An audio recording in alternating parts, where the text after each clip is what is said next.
Hello, I'm Laura Jones, and we have a special program starting in just a few minutes at 8 p.m., a live show called Meet the Candidates. Tonight, we will be talking to the candidates who are looking to replace the late Congressman Bill Pascrell on the ballot in November. Congressman Pascrell died last week at the age of 87 years old, and Democrats have until August 29th to fill Pascrell's vacant spot on the general election ballot. The candidates are State Senator Nellie Pou, Assemblywoman Shavonda Sumter, and Assemblyman Benjie Wimberly.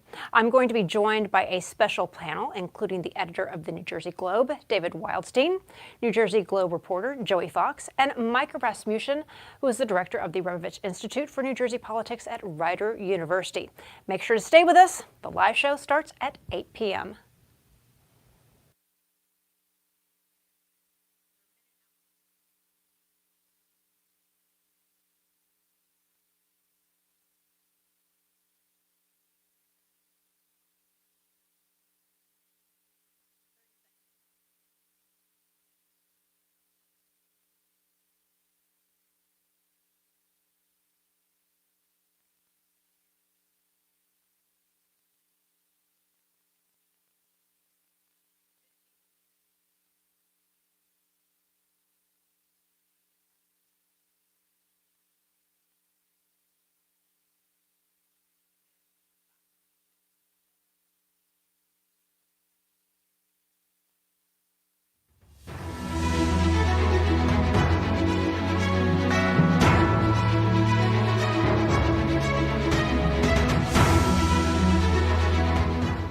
Hello and welcome to Meet the Candidates. I'm Laura Jones, and this is a special opportunity to get to know the people who want to represent you in public office.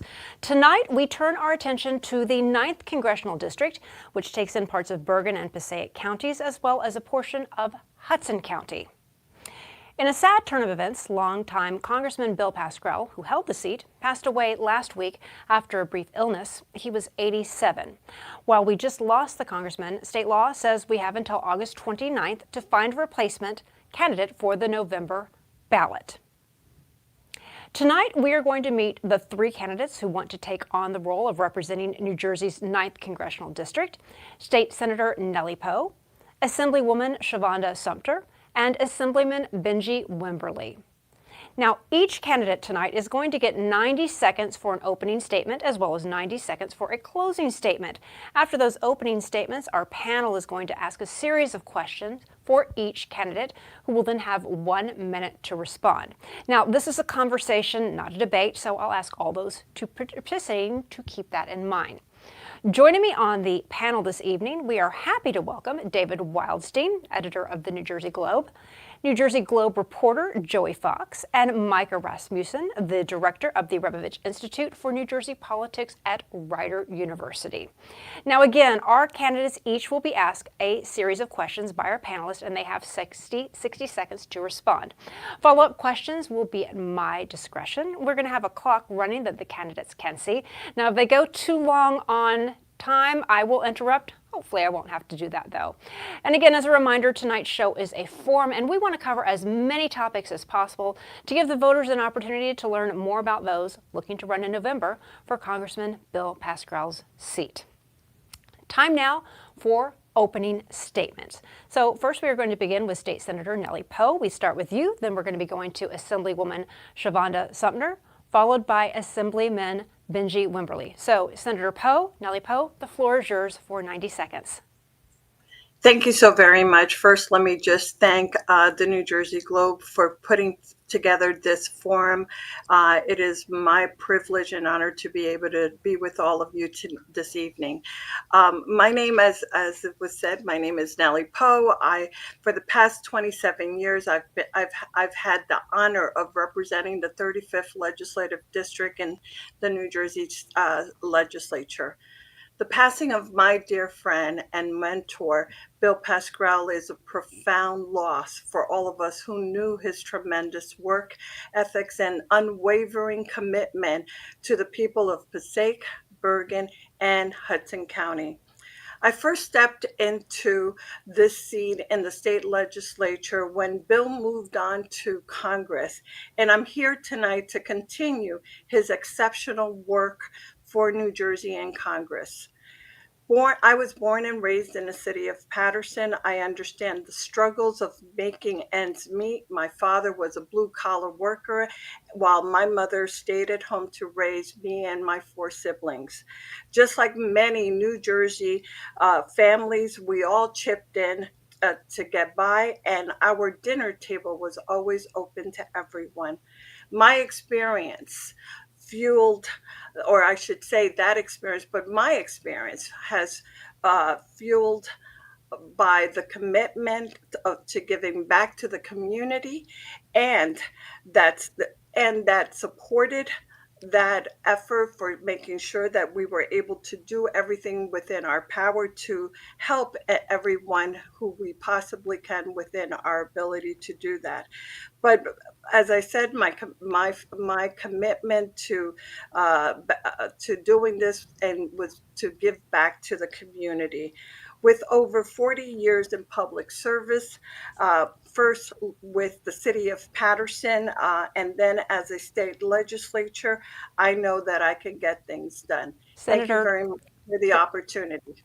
thank you, Senator, for that. Assemblywoman Shavonda Sumter, it is your turn for an opening statement. Great. Thank you. Good evening, everyone. And thank you, Laura, and thank you to the Globe for having me. It is with humility that I join in this forum as a candidate for the 9th Congressional District.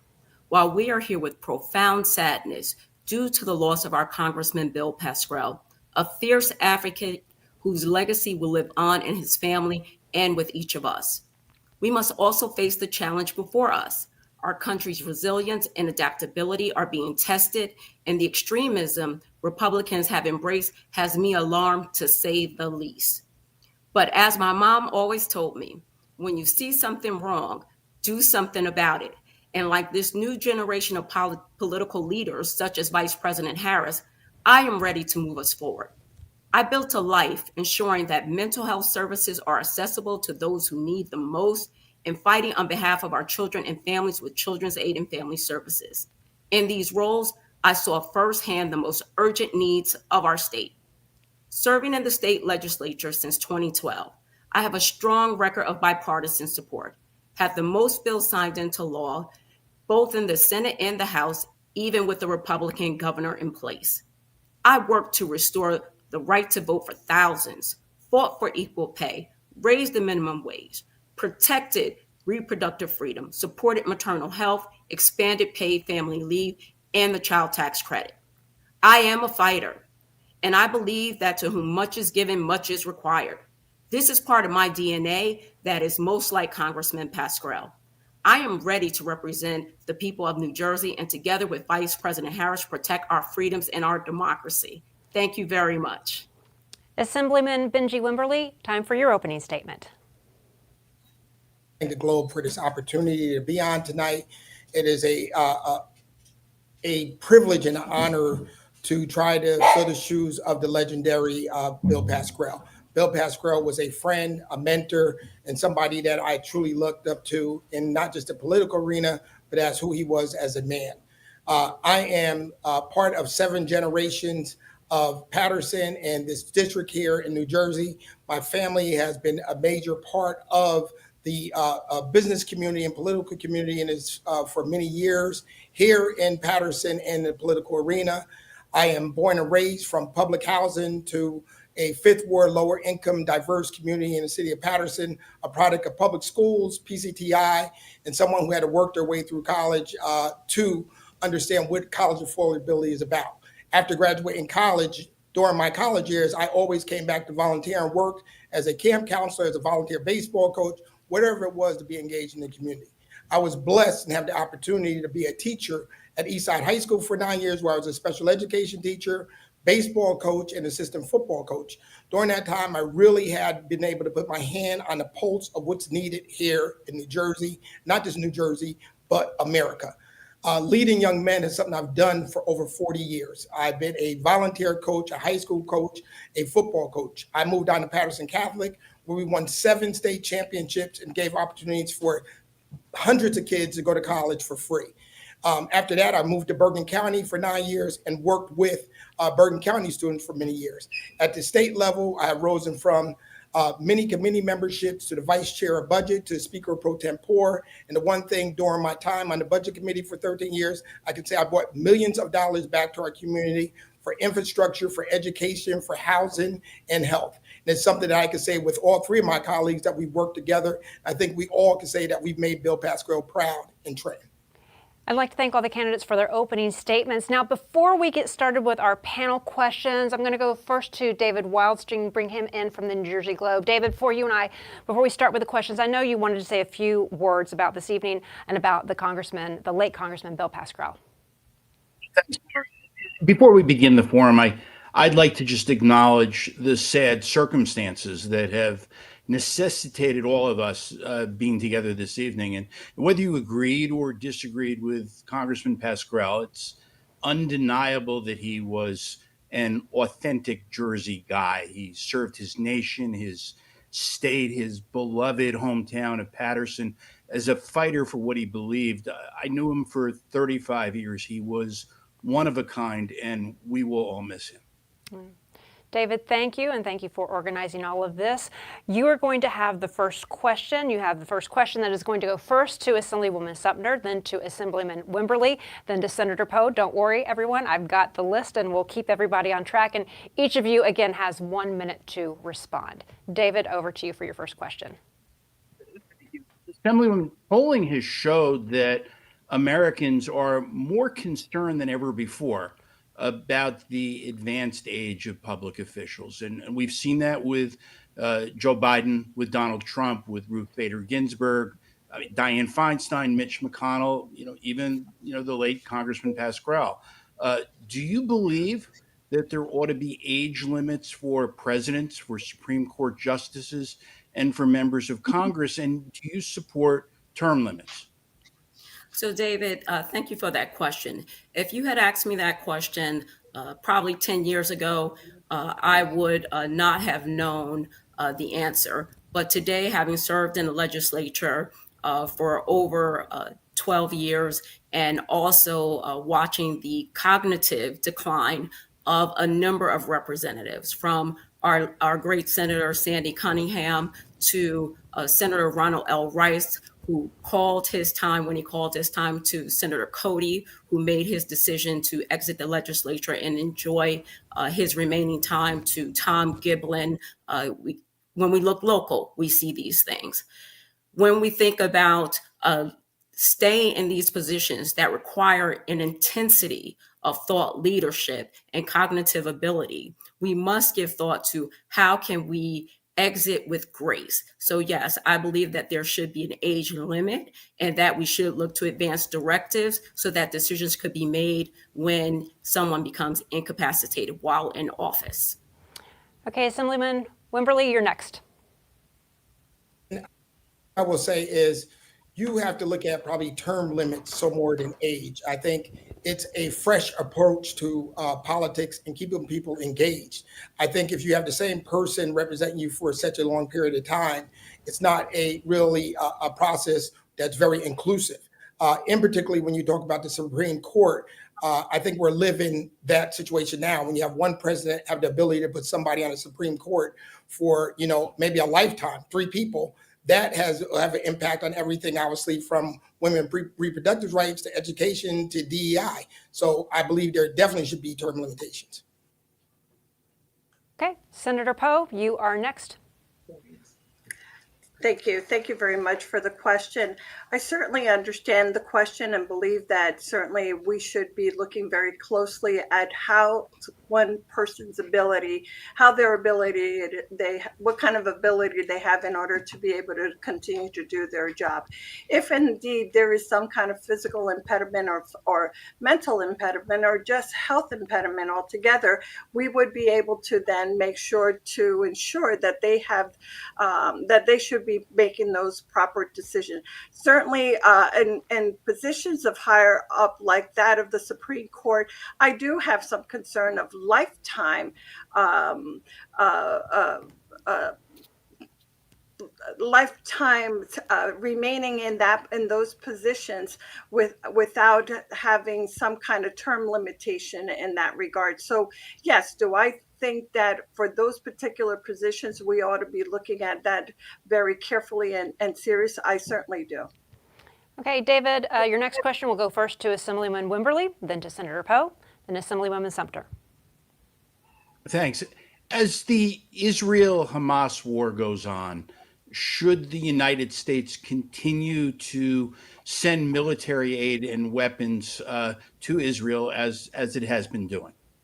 And my response, David, will be, basically right on line with Vice President Kamala Harris said the other day. Israel has a right to protect themselves. Nobody is in favor of war. Everybody wants to make sure that innocent lives aren't being lost in any war, not just in Gaza or in the Middle East, but anywhere. I also believe that the United States has to have obviously invest interest and obviously a position with Israel that we've had for U.S. purposes and for NATO purposes. So I do believe that we have to support this, and we also have to make sure that we protect the people with humanitarian aid as needed and bring this war to an end as soon as possible and look at a two-state solution. Nellie Pou, you are next with that question. Yeah. Thank you, Laura. First, let me just say that I truly believe that America needs to be a leader in the world, and I believe that is indeed the case. We need to stand by our allies, and we need to stand with democracy and freedom, not dictators, and certainly not with divisions. I come from a community that is remarkably diverse and where people respect their neighbors. This is the real world lesson that I intend to bring to Congress. And let me just also say that I do think it's vitally important that any and all sovereign nations have a right to defend themselves. So I do think that America, as I've pointed out, needs to be a leader in the world, and that's exactly what we are doing today. Shavonda Sumter, you're next. Thank you. And I'm standing with Vice President Kamala Harris, who was clear that America would support its allies. We need a ceasefire immediately. Hostages need to be released immediately. A two-state solution for peace and humanitarian aid needs to happen. And I'll hold it there because I definitely agree with both of my colleagues. Okay, David, you have a follow-up? Yes, I'd like to know, would you have voted yes or no on the Anti-Semitism Awareness Act that was approved by the House in the spring? So let's go first to Assemblyman Wimberly. I'm sorry. Okay, I thought it was switching over, but yeah, Dave, I would support any bill that is in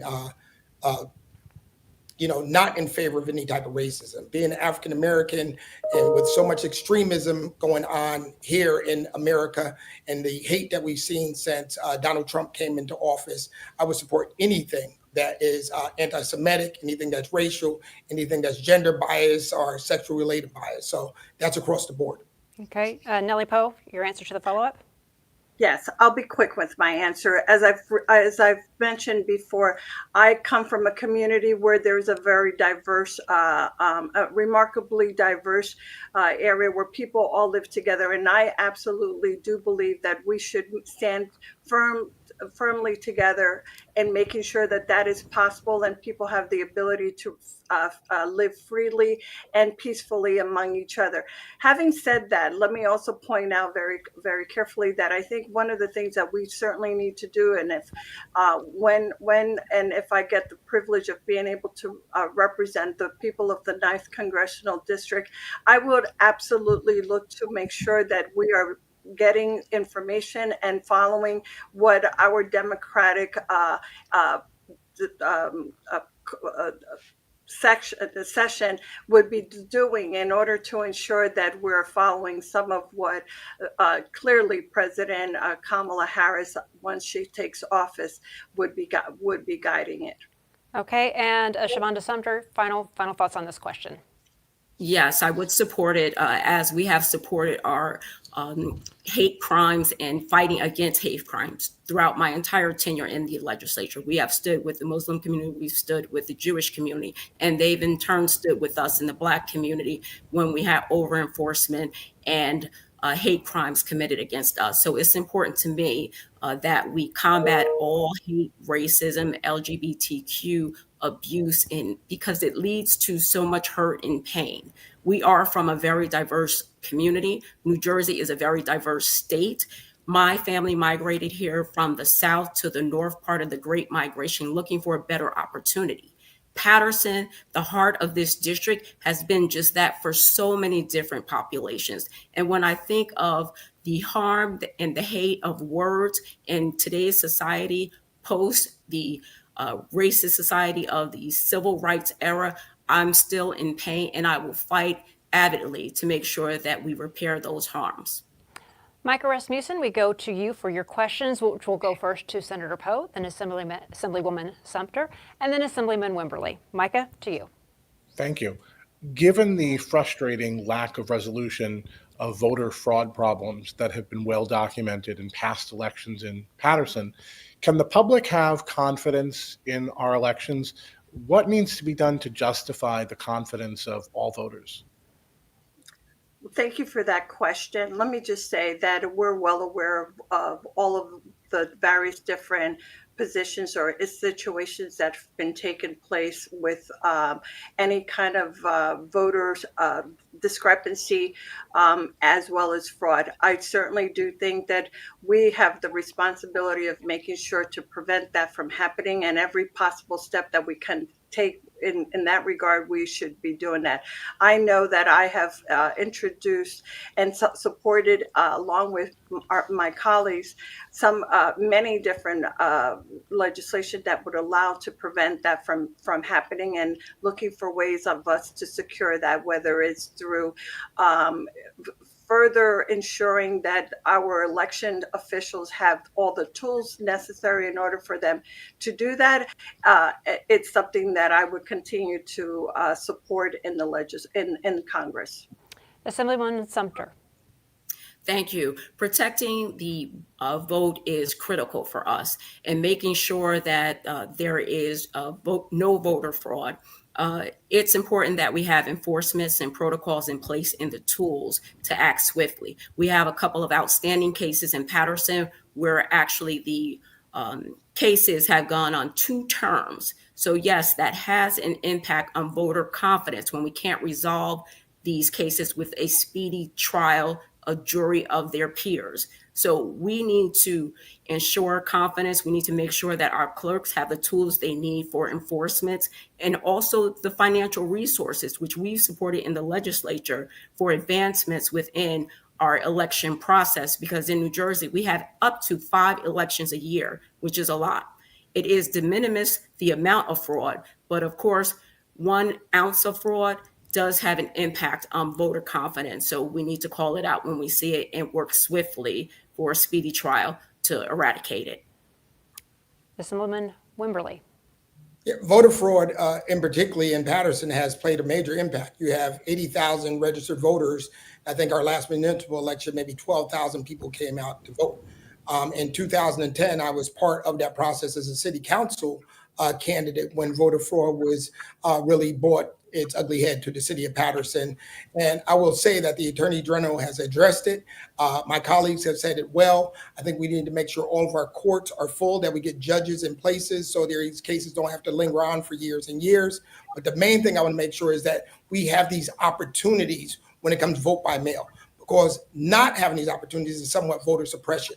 I want to make sure folks understand that there's early voting, there's vote by mail, there's so many other ways with registration and stuff like that. So I don't want people to be discouraged by these few cases, because when you look at this, and you may look at Paterson, Bergen County, Passaic County, it's a minimal amount of people who are involved in voter fraud. But it's something that I think we have to continue to work on and make sure the funding is there for our staff. Micah, back to you. All 3 of you voted to approve the state law that restricted the public's access to the public's records. Why? And should the Federal Freedom of Information Act be similarly overhauled? Assemblywoman Sumter, you are first, then to Assemblywoman Wimberly, then to Senator Pou. Great. Thank you for that question. That was a hard-fought bill. I hope the Open Public Records Act, one of the things that bill did was it actually modernized the system.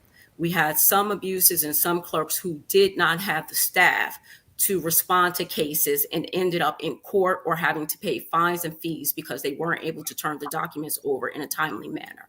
So part of that legislation, a big part, which I was very supportive of, was to add enforcements to the bill for bad actors who were gaming the system and using it as a business to gain money from clerks' offices, and also to tie the single clerk up into a paper jam. Two, to help clerks modernize in municipalities their systems so that they can put more information online so they would not have to make a request.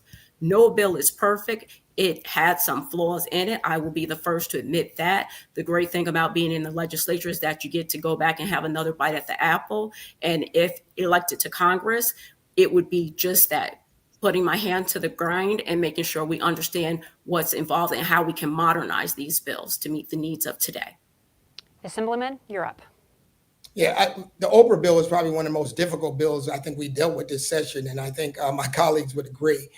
One is I think there were measures put in place for abuse, and I think that's the main thing. Many of the municipal leaders, be it clerks or mayors or council people that came forth to us, were small municipalities in particular, were being overwhelmed with Oprah requests. Not only was it a task issue, it was a financial issue for them. So I think some of the bill that you look at, I think it's a major plus for us in not just our community, but I think this is something we could lead a national way when it comes to the Oprah Act. I do think that all these acts and the records should be open and available. I just do not believe in the abuse of the process. Nellie Pou, your thoughts? Thank you. First of all, I would agree with many of the very important statements that were made just now by my colleagues with respect to the difficulty of this particular legislation and how we all fought very hard to make sure that we were doing the right thing. I think it's already been said, but it's important to point that transparency was the number one issue. Is something that I have completely and totally throughout my entire career have been very open to, and I have been extremely transparent in everything that I have done. I think the fact that we had the ability to change and enter into law and modernizing a system that will help to ensure that governments all throughout the state of New Jersey were not impacted with being overburdened by many of the demands and areas that in some cases, as it's already been pointed out, there's been extreme abuse on how that particular piece of requirement was taking place. Transparency is key, and the fact that we're able to ensure that the new law will allow for this to continue to be had. It's just a matter of making sure that it is well described and clarified in terms of getting that information to the requester. Okay, Joey Fox, over to you for a question. So if you're elected to Congress, would you intend to sign on as a co-sponsor of the Medicare for All Act? And if not that, what other healthcare policies might you be interested in pursuing? Assemblyman Wimberly, you're going to be first, then Senator Pou, then Assemblywoman Sumter. Definitely, and I think this is something we live in a community where Medicare for all is paramount. Nobody should have to deal with not being able to take care of themselves. In particular, in our community, so many of our residents deal with high blood pressure, diabetes, obesity, different things that Medicare is needed for and assistance. I would be on board with all medical bills or medical bills that address the needs of probably the working class person, the person that doesn't have insurance, the person that needs assistance with prescription care. These are all the things that I think as Americans, and I think as a congressman, that this should be at the top of the list. And this starts from prenatal care to early childhood care to dental care to eye care, things that people take for granted. Many people, and I'm talking about working class people, do not have this, and they do not have the opportunity to get affordable prescription drugs. That is going to be a major push for me in Washington. Nellie Pou, to you. Yes, thank you. First of all, I do agree and believe that there ought to be Medicare for all, as it was pointed out. And I would also say that I would look forward to working collaboratively with President Kamala Harris to tackle the high costs of critical medication as we have experienced in our healthcare system. And that is including the insulin and obesity treatment. At the same time, I think one of the important things that we ought to be looking at also is to support some of our many important pharmaceutical research companies in order to provide very vital life-saving measures in order to treat many of those life-threatening ailment. So do I believe that it ought to be available for all? I certainly do. And when I have the opportunity to get to Congress, I would be looking to be supportive of that. Okay, Shavonda Sumter, over to you. Thank you. Thank you. And I agree with everything that my colleagues have said, but I will add that a healthy community means an economic future. So Medicare for all and access to universal healthcare, single point system to be sure that we have healthy citizens makes a difference. We talked about putting the Affordable Care Act, Obamacare. When that first came out, we had 1 million people in New Jersey who did not have insurance, who were able to have insurance. The hospital emergency room no longer had to be the last point of care where conditions were at in stages.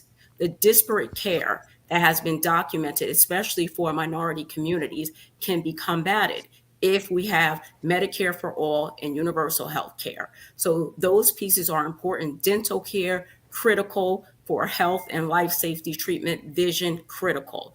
When we introduced our exchange in New Jersey, I traveled across the state just to explain that to people, because what government doesn't do well is share with the community how best they can tap into it. And going to Congress, I would be sure to have those conversations with our constituencies on how they can access their benefits. Joey, your next question? Yeah, so obviously, due to the timing of Congressman Pascrell's death and due to the way that state law works out, there's going to be no primary for this seat this year. That's just not going to be an election that happens. Whoever wins this convention is going to go on to the November general election, and that'll be it. But presumably, if one of you wins, then you will face voters, or primary voters, I should say, in 2026. And so I'm curious, by then, would you like to see New Jersey's county line ballot design system in primaries be abolished? And would you like to see any other kind of reforms put in place before this next cycle, when you would first properly go before primary voters? Senator Pou, you're first. Thank you. Thank you for the question. First, let me just say, to be very direct in terms of the question with regards, would I like to see the party line be changed? I'd leave that, and I will certainly be looking to continue the conversations with our leadership. I strongly believe that there should be multiple systems that will allow everyone to be part of the democratic process. So I believe anyone who has the interest and the ability to be able to express and want to serve in office ought to be given that opportunity, whether it is done through the party line process or through other different measures. Everyone today is able to be a candidate of in any particular office holding. It doesn't necessarily prevent them from entering a race, because they would only be excluded from a party line system. So okay. No, I think this is something that democracy will always stand firm, and one that would be protected. I've got to interrupt you there. Assemblywoman Sumter, I'm sorry, Senator, your time is up. Assemblywoman Sumter. Thank you. And to the senator's point, I do believe that New Jerseyans can figure out how to vote. We have a party line system, and then we have nonpartisan council races and school board races that are citywide. So as we advance, and depending on the court decision that comes down, and if the party line is gone, then it is knowing the voter name and where you're placed on the ballot. I am for making sure there is some uniformity in the ballot to eliminate voter confusion. And also we've legislated for multiple language ballots, because we need to be sure that people understand what's on the ballot, and especially when there's referendums on the ballot. So there's still work to be done on the design of the ballot to make sure that it's friendly versus having the school board on the back side, the president on the front side, and 10 spaces in between, or lines or rows. We really can do a better job in the design and making sure that it's consistent across the 21 counties and the 500 plus municipalities, so that our voters know what they're looking at and how to participate in the electoral process. And Benjie Wimberly. Yeah, the one thing, and I will come right back behind that, is I would say the uniformity is probably one of the major issues. So you have counties that are vertical, you have counties that are horizontal. I think, this past primary election showed that, the parties, candidates really didn't take any major losses with the changes. But uniformity, I think, is important for many of our voters to understand who they are. And I think the work of the candidate is going to pop out regardless of where they are. This current election, I just want to make it perfectly clear to people that this is a unique situation that unfortunately many people do not understand. And I think we as candidates and as elected officials and county chairs have to explain to people. I do not want anybody to be discouraged from voting come November because we have to get Kamala Harris in office. This is very unique. With the county committee selection on Thursday is one thing. Is it the normal? No. Is it something that I think any of us want? No. We want everybody to go to the polls, but we do agree, I think, with all of our chairmen that this is the best process for the ballots to be done in time. And unfortunately. David Wildstein, back over to you with your question.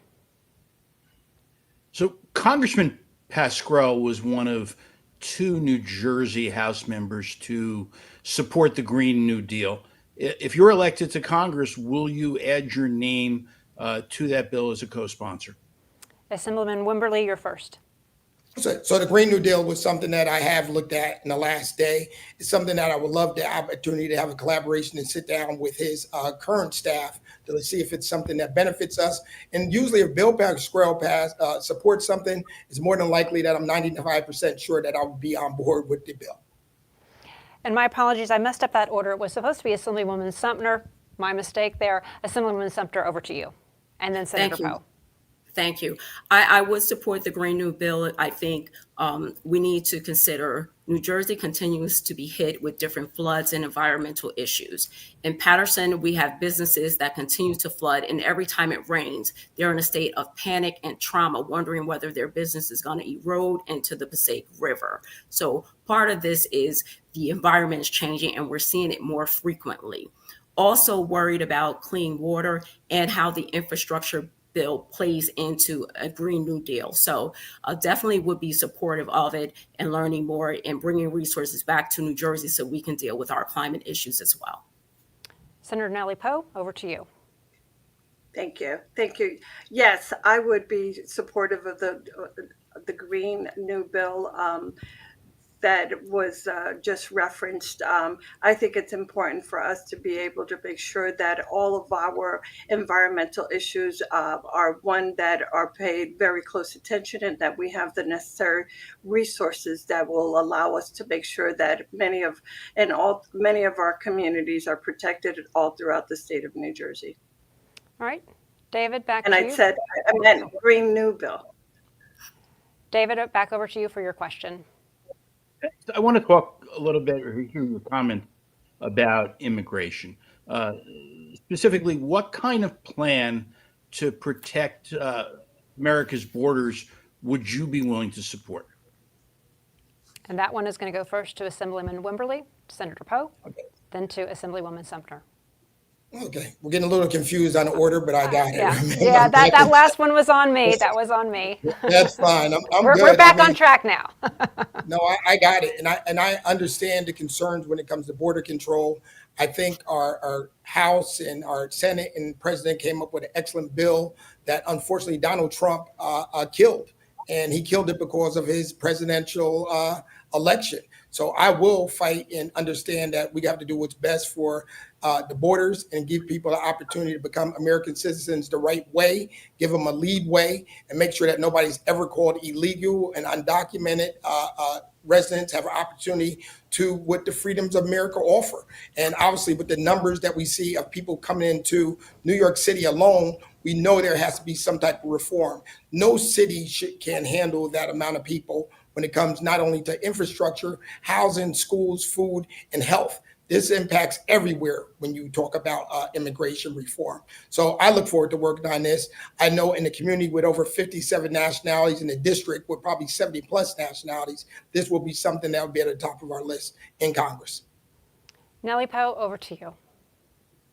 Yes, thank you so very much. First of all, let me just say that I do believe that a comprehensive immigration reform is absolutely important, and that we ensure every possible measures that need to be taken to secure our borders, and that it is anchored on the premise that immigration is an economic necessity for all of us. But I want to also point out that it's important that it also be included for a pathway of citizenship for those particular individuals, as we refer to them for many as dreamers, for the essential workers and including the farm workers. I would also point out that it was already said, but it's important to indicate the importance that there was a very important piece of legislation that was absolutely sunk and killed, if you will, in the Congress as a result of the actions taken by the Republicans not voting for it. That would have absolutely opened the pathway for the immigration system. Assemblywoman Sumter. Thank you. I would absolutely work on a bipartisan border bill similar to what the White House has negotiated with the Senate earlier this year.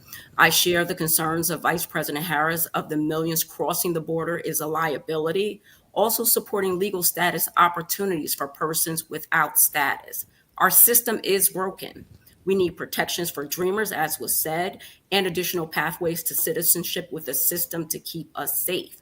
As I talked to constituents these last few days, I learned that Congressman Pascrell was very much beloved seeing individuals take their oath of allegiance at the naturalization ceremonies. Additionally, my office has worked closely with his office to assist individuals with the process.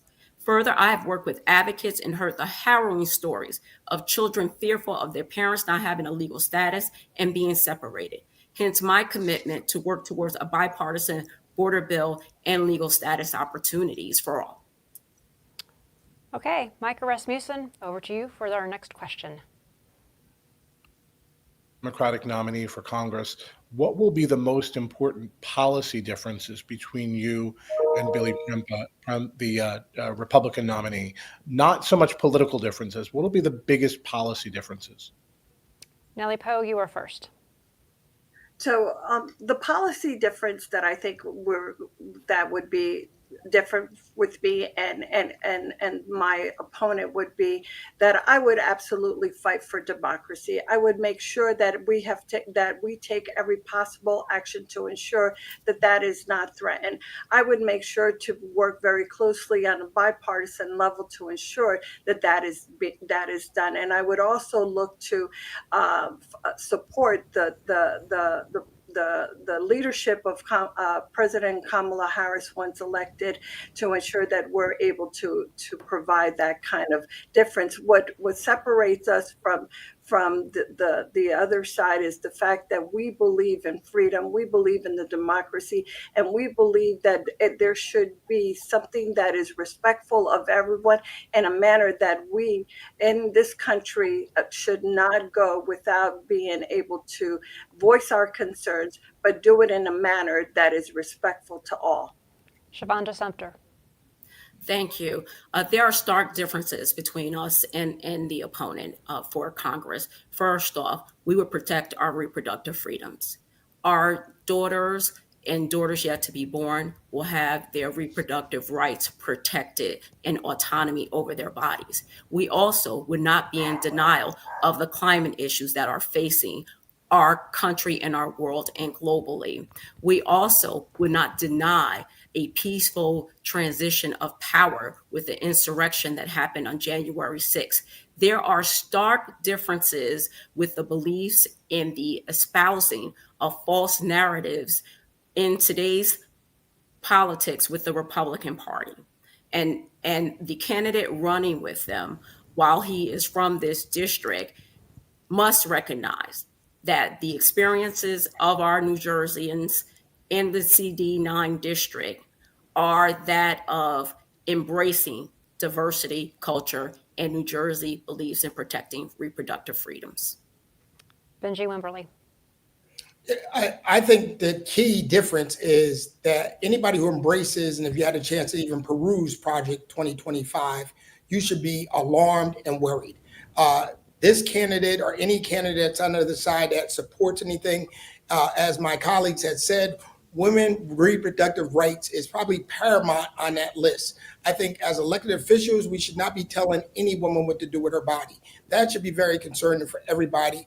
In 2024, it should be a major issue for this election for Kamala Harris and Coach Walz moving forward. And I think somebody has to take the horns with this. And I'm not talking about Democrats, but I'm talking about maybe moderates, maybe people who are undecided, that they get on top of this. Global warming is key. We live it every day in District 9 with flooding, infrastructure issues with our bridges and our roads collapsing. And these types of things are something we live with. And the last thing is education. Anybody who wants to abolish the Department of Education and have the haves and have-nots, I will fight them tooth and nail to make sure that it never happens and Project 2025 never becomes into existence. Micah Rasmussen, back to you. There have been some alarming decisions, to say the least, that have come from the United States Supreme Court, whether it's Trump versus the United States, the sweeping presidential immunity, or Bruin, virtually the end of state gun control, or Dobbs with regard to abortion. What can Congress do about these decisions? What can Congress do to push back on them? I know that they concern all of you. What can you as a member of Congress do to push back on this? Assem Sumter, you're first. Thank you. A couple of things. Coming from New Jersey, we've done a lot of work on each and every one of those issues. We have some of the strongest gun reform laws in the country.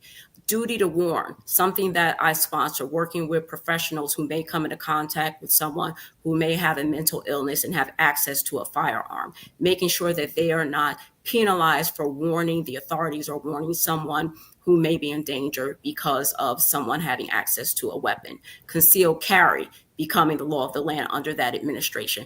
Another challenge for us. In parks, public spaces, we took that issue to court. So it's about bringing the New Jersey grit to Congress, which Congressman Pascrell often told his stories on how he would say, take it straight to him and tell him what we were fighting for in New Jersey and standing up to bullies. Wrong is wrong. Taking away affirmative action, blaming diversity for not having jobs or categorizing jobs as Black jobs to be offensive. No, we need to unite. We need to be the United States of America, and we need to support the ideals of everyone having self-determination. Benjie Wimberly, you're next. Yeah, I mean, President Trump is the poster boy of why we have to have reforms in the Supreme Court of the United States. The immunity piece is something that he actually talked into existence. If you remember his first term, he talked about if he shot somebody on Fifth Avenue, nothing would happen to him.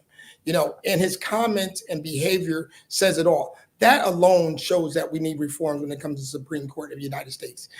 DEI, diversity, equity, and inclusion, is something that is disrespectful in so many ways and manners. You think about the America that we know, from slavery to immigrants building this country on their backs to so many lack of opportunities, from segregation, that diversity DI is something that not is an earned thing, but our ancestors earned to put us in those positions. That makes us a better America when you have diversity, equity, and inclusion. You need diverse schools. You need diverse educational systems. You need diverse businesses. These are opportunities that are earned, not given. Nellie Pou. Thank you. Thank you. I absolutely agree with my colleagues when it talks about making sure that we do everything within our power to ensure that we protect all of our citizens throughout our entire state of New Jersey. And I know that when I get into Congress, I will be looking to fight very strongly to ensure that those rights are continued to be protected. I think it's important for us to make sure that the Supreme Court, with many of the decisions that they've made, and that it is done in a manner and that it's done in a way that we're able to ensure that the language is very clear.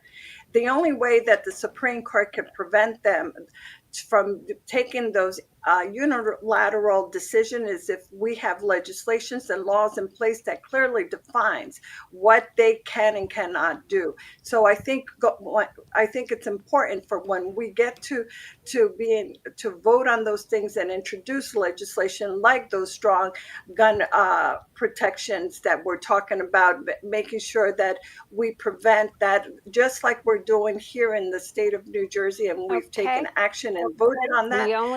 I'm going to have to cut you off there. I apologize, Senator Joey. We're running out of time, so we have time for one more question for our panelists before we go to closing statements. Joey, to you. Yeah, so any of your hypothetical first terms in Congress would be, the time when you would be there is when there's going to be a major tax fight happening, and specifically a fight over the state and local tax deduction cap, which has obviously been a major deal in New Jersey and which is set to expire at the end of next year. Would you support letting the cap expire, or do you think that that having it in place has had any benefits for New Jersey or for the country? Benjie Wimberly, you're first. Definitely, this is something that I would give great, and I give kudos to Josh Gottheimer, our congressman. He's been at the forefront of this, and I think we have to make sure that the monies from these tax cuts go back into the working class and the middle class, and give these people the opportunity to shop and have extra food and have child care. These are the things that are important. We need to make sure that the lesser, not the 1%, but those who are working day to day, paycheck to paycheck, making sure rent is paid, mortgage is paid, have these opportunities. So I would definitely be part of this and making sure that the working class, the poor, and the middle class have these opportunities. Nellie Pou, over to you. Yes, I agree with my colleague. Obviously, it's very important for us to make sure that we have all, once again, as I pointed out, the resources necessary to ensure that these types of protections are in place. And when we talk about the tax cap, we need to make sure that it's not going to be done or prevent us from being able to provide the kind of services and programs that are currently in place. In order for us to do that, we need to make sure that we have the necessary resources available so that we can have middle class working families and all families of all different levels able to maintain and keep their stability and their economic ability to continue their lives as they currently have. So it is something that I look forward to working with my colleagues in Congress and learning more about what those particular issues will be, and I'll be guided by that information. Shavonda Sumter, over to you. Thank you. And we hear all the time how expensive it is to live in New Jersey. We need the restoration of the SALT. It's important for the middle class and working families. I stood for the millionaire's tax in New Jersey at times alone, but it was important that we had the contributions of the millionaires to support the least of those. The middle class, working families, they can't give anymore. When you're working 2 and 3 jobs to make ends meet, to put food on the table, when the cost of inflation and prices for healthy foods has increased, it's important that we are able to receive as much federal dollars back as possible. So absolutely, I would be working shoulder to shoulder with the New Jersey delegation to be sure that we amplify the need to have the restoration of the SALT. I'm also a workhorse and I know how to get things done. So having those conversations and bringing those stories of those family members and the impact to the table, which is what Bill Pascrell always did. He made it personal to appeal to the hearts of leaders for a change. Okay, that concludes our time with the panelists. That always goes by so fast. Let's get now to closing statements. Each of you has 90 seconds. We're going to start first with Nellie Pou, then to Shavonda Sumter, and then finally Benjie Wimberly. Go ahead, Nellie Pou. Thank you. Thank you, Laura. First of all, I want to thank the New Jersey Globe once again for hosting this forum. Secondly, I just want to add that over the past 27 years, I've had the privilege of engaging with voters and successfully running for elective office over a dozen times. My deep understanding of our constituency, combined with my extensive experience, ensures me that I am prepared to hit the ground running. On day one, I take pride in my track record for delivering results, and I am fully committed to serving the residents of the 9th Congressional District. If elected, I will make history as the first Latina to represent New Jersey in the United States Congress. My proven record of tackling crucial issues, including making New Jersey more affordable, lowering the healthcare costs, ensuring good paying jobs, and strengthening our education system, demonstrating my dedication to addressing the needs that matter most. My experience extends beyond local and state level. As president of a major national organization, I collaborated with colleagues across the country on critical policy matters, including valuable relationships and networks that will benefit our district. Like my esteemed predecessor, Bill Pascrell, I am committed to upholding a legacy of service and leadership, upholding his legacy. Thank you. Senator. Thank you, Senator Shavonda Sumter. You to your closing statements. Thank you so much for the opportunity to join you this evening. I know you had to put this together in record time. Once again, I am deeply saddened at the loss of our Congressman Bill Pascrell, and my condolences to his family. During these past 4 days, I've met some wonderful people in the 9th Congressional District who have just been fabulous in sharing their stories and their interactions with Congressman Pascrell. I've made over 300 phone calls. I've heard how the congressman would answer their phone calls. If he was here from Washington, he would show up at their events. In fact, I could be driving on Route 4 at 7 a.m. and then at 8 p.m. heading to the Brownstone for dinner, and I would see him heading to that dinner and then hopping up on the stage to give a rousing speech. The great thing about this delegation, if I may, is we show up for people. I've had the esteemed privilege of running with Benjie Wimberly and Nellie Pou for my entire legislative career. It has been an honor to serve with each of these two individuals. And in fact, it's an honor to be on this panel with them today. So our next congressional leader has to have a heart for the people, has to fight for Paterson and the least of those, and the full district, which includes Hudson and Bergen County, and expand the stories and the voices for the resources that we need, because there was a saying that was always said that I remember when it came to Bill Pascrell, and I honor that. He brought the bacon home. Benjie Wimberly, time for your closing statement. Yes, and once again, my condolences to the Pascrell family.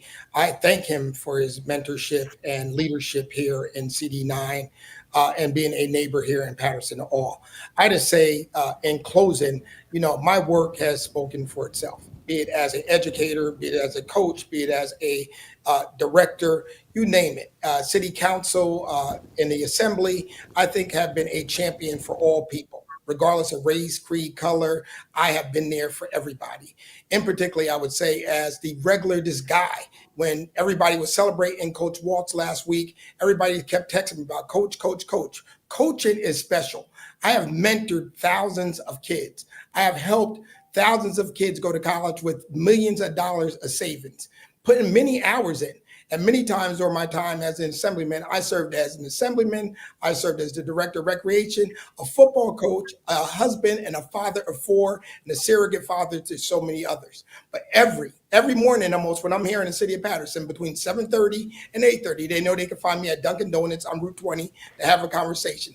They can't find me there. You know what? They know I'm going to be now over at Food Town in Elmwood Park. Or every night, as Shavonda said, we're at the Brownstone, we're at Lanise, you name it, and we'll be there for everybody in the entire CD9. The one thing I can say, I will continue to mentor, I will continue to coach, and I will continue a fighter like Bill Pascrell in the U.S. Congress. And we can't wait to vote for Hakeem Jeffries as the next Speaker of the House of the U.S. Congress. We want to thank you for joining us tonight on Meet the Candidates. I also want to make sure we thank our panelists, David Wildstein, Micah Rasmussen, and Joey Fox, our organizers, the New Jersey Globe on New Jersey and the Rebovich Institute for New Jersey Politics at Rider University. Thank you to the candidates who participated as well tonight. We are working to bring you more programming like this, where our viewers have an opportunity to hear from the people looking to represent you.